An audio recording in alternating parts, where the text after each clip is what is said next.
Hello, this is Thanos, aka Mahadeva, aka the Thunder Wizard, aka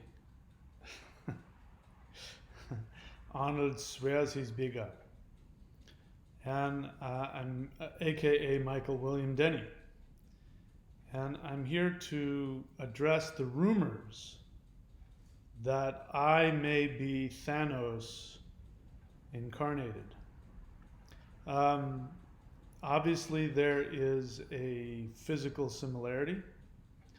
I seem to wear my shirts, and I seem to fill my shirts similarly to the way he does. I've got my beard here, which looks a lot like Thanos' chin.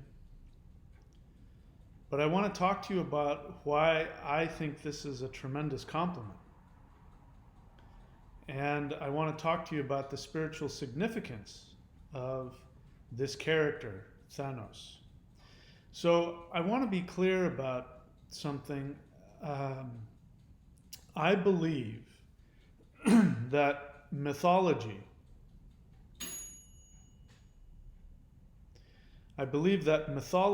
is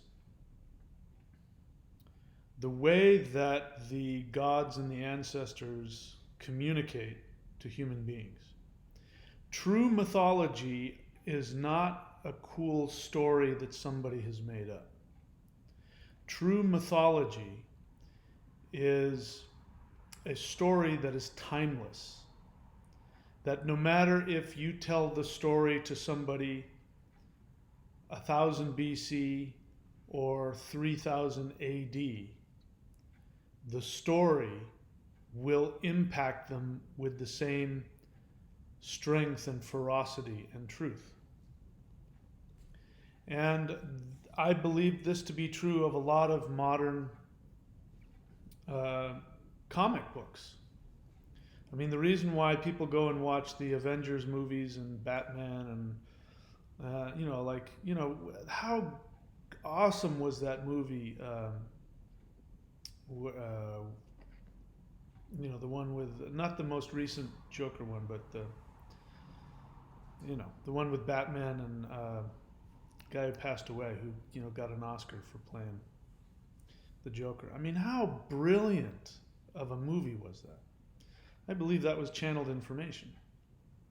So since people have been starting to call me Thanos, which I watched the movie, I haven't read the comics, so I hadn't known anything about him other than the movie. I found him to be a very compelling character in the movie because his motivation in the movie was to bring balance to the universe.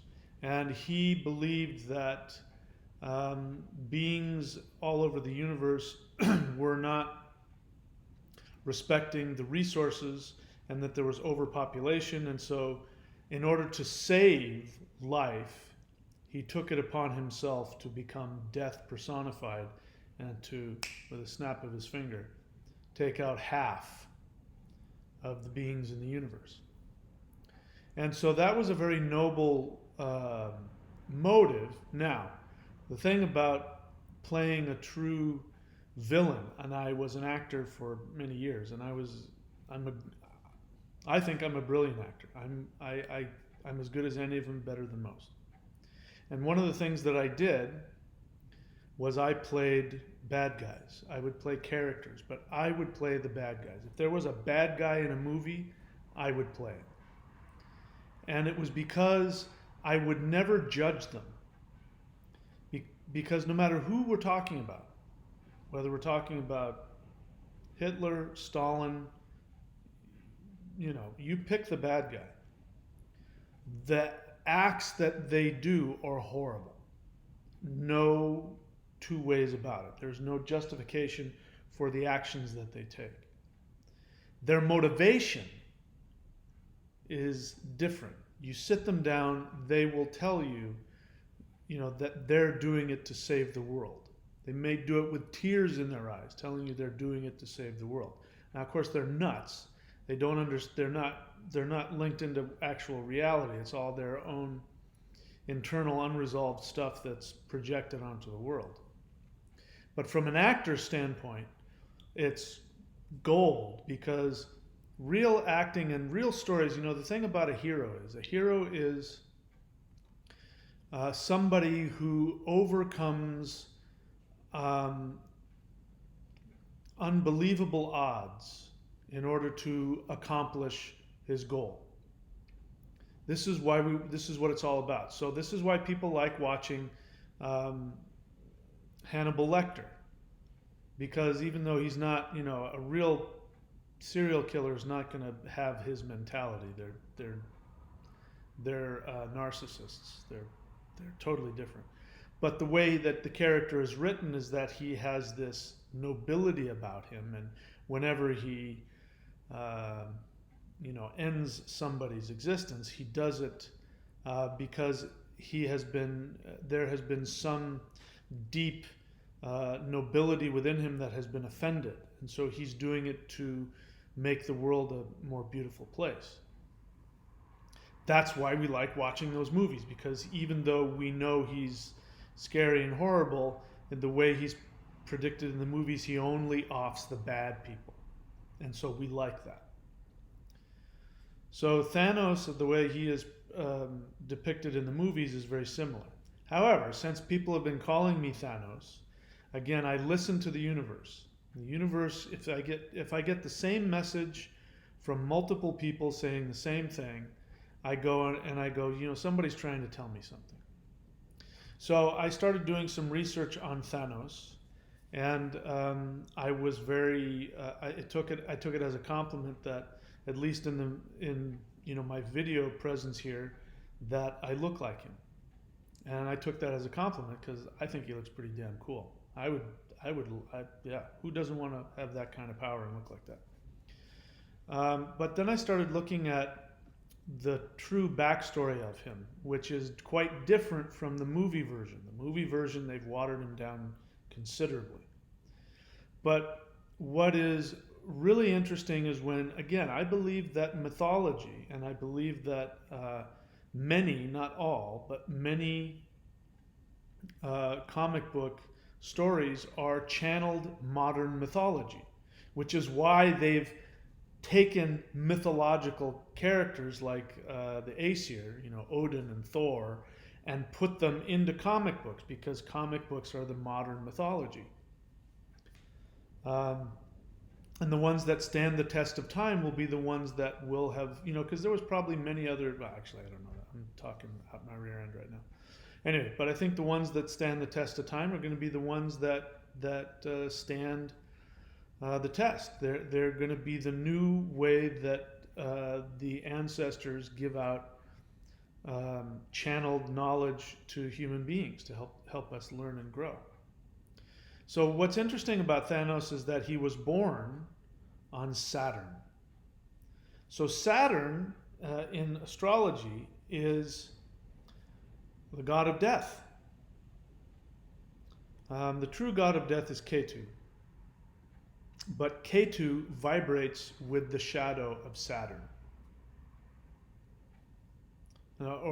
Sorry, I take that back. That's not right. Ketu vibrates with the shadow of Mars, which is the instrument of death. And Rahu vibrates with the vibration of Saturn.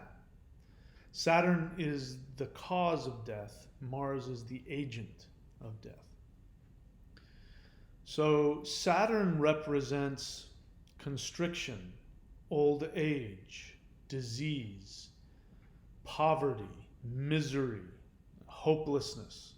These are the negative sides. Saturn also represents judgment.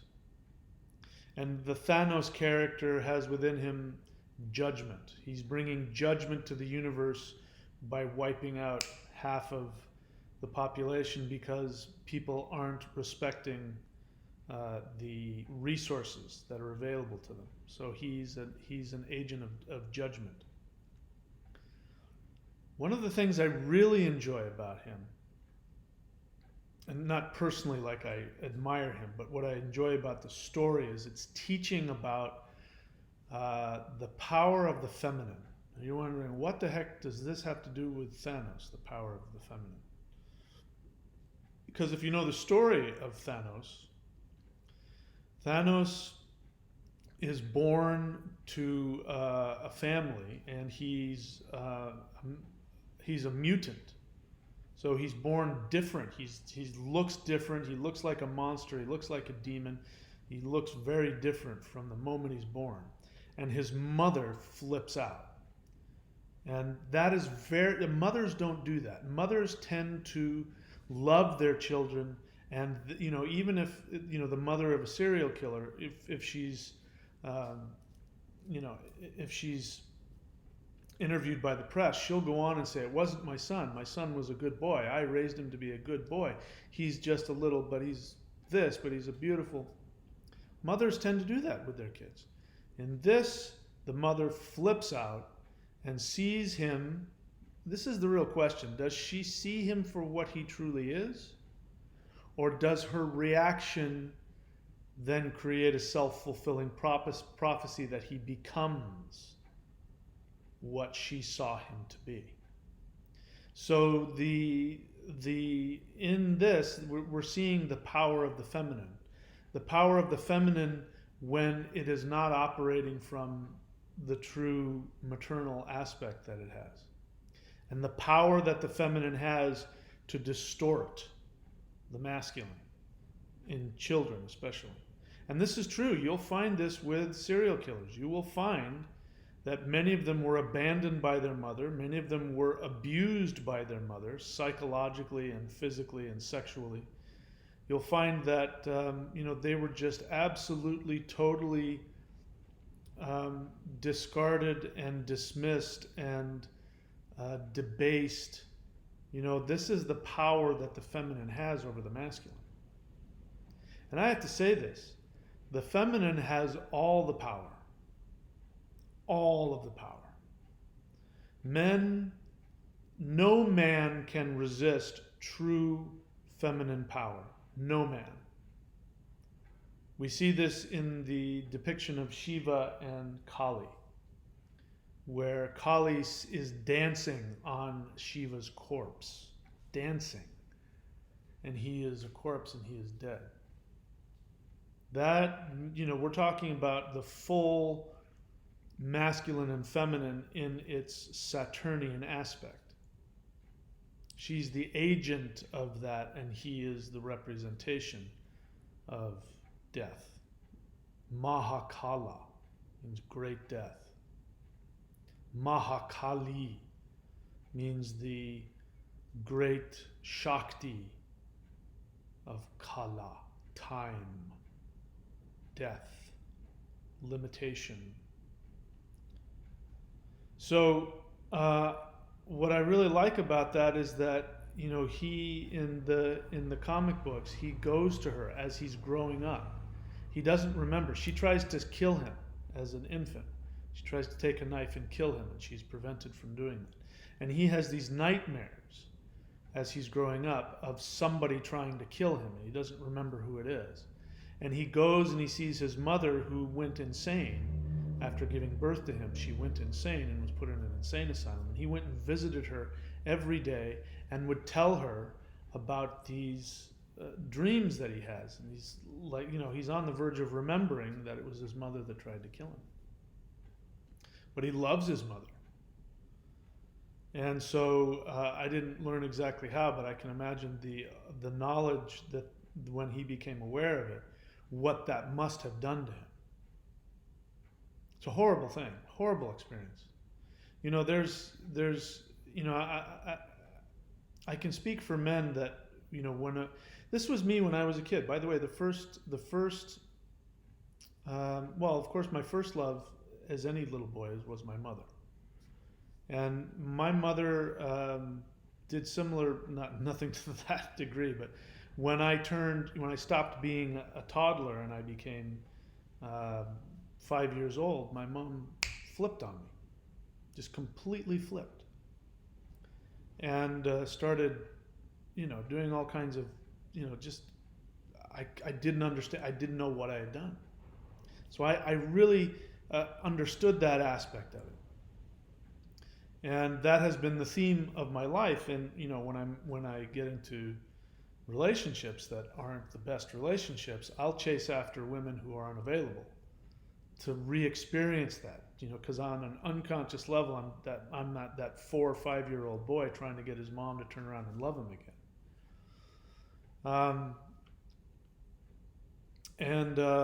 So in the story, Thanos then does all kinds of things that are less than noble when it comes to ending the lives of beings, and I won't get into all that. You can figure that out. And then he becomes a pirate, and he works on a pirate ship, spaceship, and sees throughout the galaxy or throughout the universe that beings were not acknowledging the resources that they had, and that it was overpopulation and misery and all that kind of stuff. So that got into him as well. But what ended up happening is that he had this relationship as he was growing up with this girl that he fell in love with, who seemingly loved him and accepted him for who he was. And she was encouraging him to be his true self and do all these, forbidden things, which, we would look at as being really awful.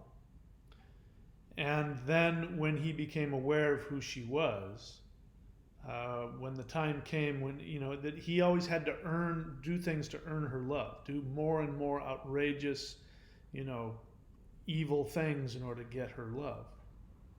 And then what ended up happening is that one day she revealed herself to him as being the personification of death. And that the being that he was most in love with was the being of death. And that she had been manipulating him this whole time to get him to do her bidding. So he became the agent of death. And he fell more in love with her. And he sought to please her. And what I find interesting about that, again, is that here he is, the way he is depicted is that he is basically the most powerful being in the universe. And then he gets the Infinity Stones, which is a whole other thing, which makes him just absolutely invincible, the most powerful being on all levels of existence. And this is death. Nothing can escape it. Nothing. Our universe will come to an end.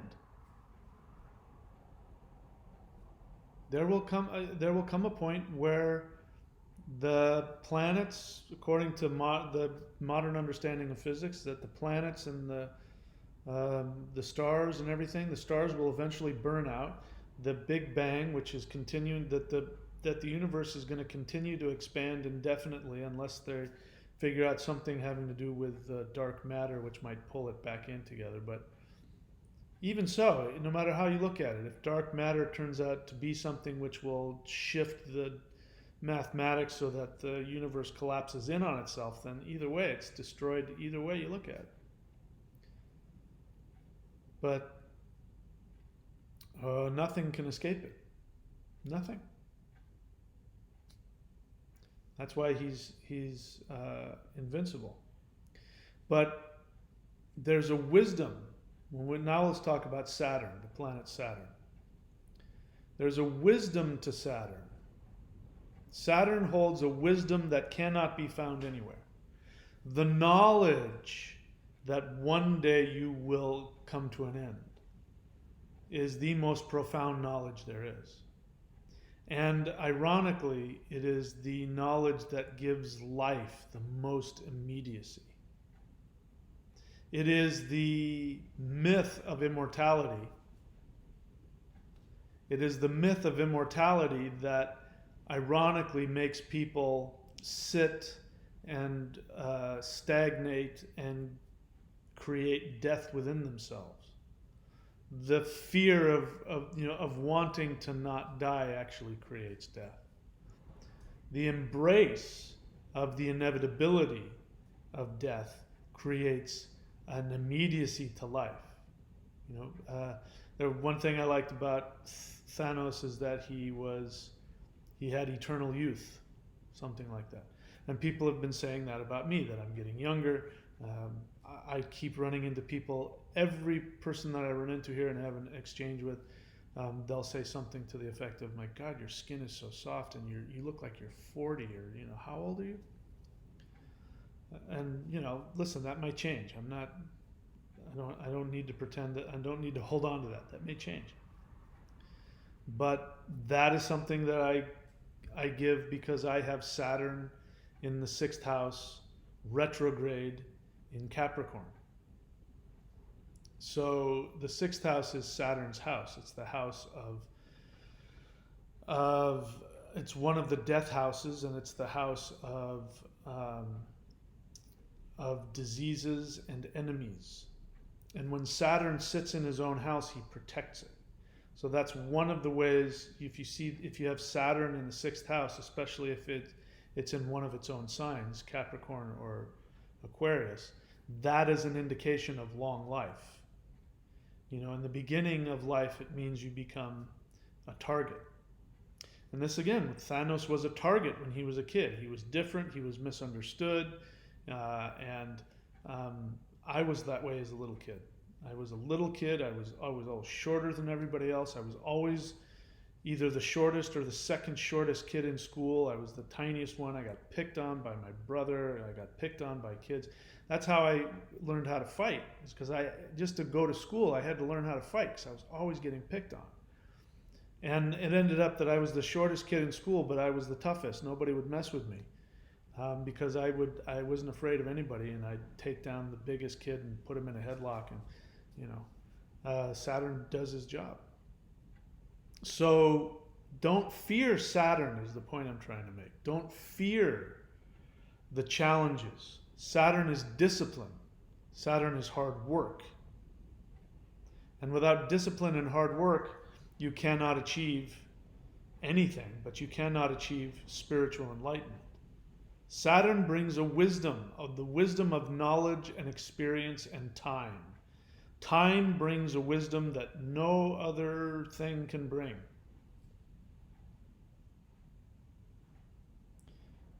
So, bottom line is, yes, I am happy to take on this moniker of Thanos. And I am happy to bring to you the wisdom, the dark wisdom, the bitter medicine of Thanos. And I promise I will not snap you out of existence. I like the idea of, I thought about creating a character. Thanos now becomes a shaman because he has come to see on a deeper level the meaning of and the value of life. And so that would be a great story. What would Thanos say if he were to have that kind of an awareness where he became aware? That if he dealt with the rejection and the pain that his mother gave to him and saw that unresolved pain from the rejection of the feminine created him to go down the wrong path, trying to understand life, because if you understand him, he's trying to understand life as he's creating death everywhere. Even when he took his mother's life, he was trying to understand himself he thought if he could get inside of her, he could figure himself out. And then falling in love with the Shakti of death personified, falling in love with her. Again, that was another expression, and it really mirrors what happens in people's lives. Everybody who's gone through challenging, almost everybody. I've actually known some people who were completely clueless to the fact that their parents were really dysfunctional. But most people, they become pretty aware that their father, their mother is dysfunctional or harmful or abusive or unloving or something, if that's the case. And they say, I'm never going to be like them. And then they end up in the exact same relationships. And this is a perfect example. He comes to that conclusion. He ends up taking his mother's life in a really awful way. And that doesn't resolve it for him. He then falls in love with the personification of death. And then trying to get her love, he goes and, creates all the horror that he creates when he goes out and as he's dominating the universe and getting, unlimited power. And it's still his love affair with death is his unconscious love for his mother who rejected him. Because what is death? Death can't love you. Death is there to take your life. So it's a really beautiful example of what happens. MGTOW boys, to all you MGTOW boys out there, you are unconsciously in love with your mother. And when I hear the MGTOWs go off about women this and women that, and they take your energy and they take your money, listen, I love women. I love them. And when you sit there and talk about how you're not going to let them take your power, and all I know is that deep inside there's this little boy in you that is crying for mommy to pick him up and love him. And you say this and you do that, but you are such a target. Because the women out there that are looking to manipulate you and use you, they see you. You can't hide. You can pretend to be all tough and I don't need a woman and I do it all by myself and all that, but they will find you. And they will take from you.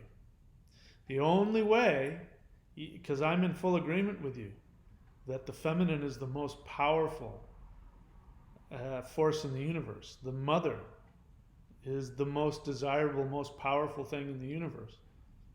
And everybody wants mama's love. Everybody. And to not know that, you're going to cause yourself harm. So I surrender to the feminine. And I love them. I love women. I love the feminine. I worship it. That's the only way that I stay safe from it. The part of the feminine that is out of balance that could cause me harm is you love it. You look it in the eyes and you fall in love with it. You tell it how amazing it is. I always listen to the feminine. I always do, no matter if they're unconscious and trying to be harmful to me. I listen because there's a message in there from the mother that will benefit me if I'll listen to it. Same is true for women, by the way. The women who go off about men, women who love too much, and men do this and men do that, and they blah blah blah blah. You want daddy's love. And the more that you try and say you don't need a man and I don't trust men and men do this, you're just going to keep attracting those kinds of men. The men that will love you, and I can tell you from personal experience, that the men that would love you, that would actually give their lives to love you, you're rejecting them without even realizing it. You're tossing them right and left. There are women that have rejected me. The most recent one, I would have, man, she has no idea what she just gave up. So it goes both ways, both men and women.